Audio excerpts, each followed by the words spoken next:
ഗാന്ധിജിയുടെ ആദർശങ്ങളെക്കുറിച്ച് പറയുന്ന ശിവപ്രകാശം യു.പി. സ്കൂളിലെ 6ാം ക്ലാസ് വിദ്യാർത്ഥി പ്രക്ഷിത്തിന്റെ കുഞ്ഞു പ്രസംഗം കേൾക്കാം. നമസ്കാരം കൂട്ടുകാരെ. 1869 ഒക്ടോബർ 2 ഗുജറാത്തിലെ പോർബന്ദറിൽ കരംചന്ദ് ഗാന്ധിയുടെയും പുത്ലിബായിയുടെയും മകനായി മോഹൻദാസ് കരംചന്ദ് ഗാന്ധി ജനിച്ചു. ചെറുപ്രായത്തിൽ തന്നെ സത്യം മാത്രമായിരുന്നു ഗാന്ധിജി പറയാറുള്ളത്. സത്യത്തിന്റെയും അഹിംസയുടെയും തത്വങ്ങൾ ഗാന്ധിജി നമ്മെ പഠിപ്പിച്ചു. കുട്ടികൾ ഗാന്ധിജിയെ സ്നേഹപൂർവ്വം ബാപ്പുജി എന്ന് വിളിച്ചു. ക്വിറ്റ് ഇന്ത്യ സമരം, ഉപ്പു സത്യാഗ്രഹം, അങ്ങനെ ഒട്ടനവധി സമരങ്ങളിൽ ഗാന്ധിജി പങ്കെടുത്തിട്ടുണ്ട്. നിരാഹാരം എന്നത് ഗാന്ധിജിയുടെ സമരായുധങ്ങളിൽ ഒന്നായിരുന്നു.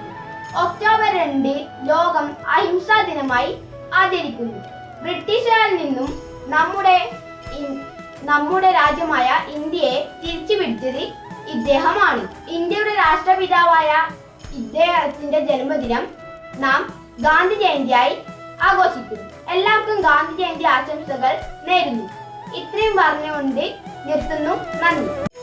എന്റെ ബാപ്പുജി കുഞ്ഞുങ്ങളുടെ പ്രസംഗം നിങ്ങൾക്കായി അവതരിപ്പിക്കുന്നത് കേരള വിഷൻ നവകേരള പ്ലാൻ വെറും 199 രൂപയ്ക്ക്.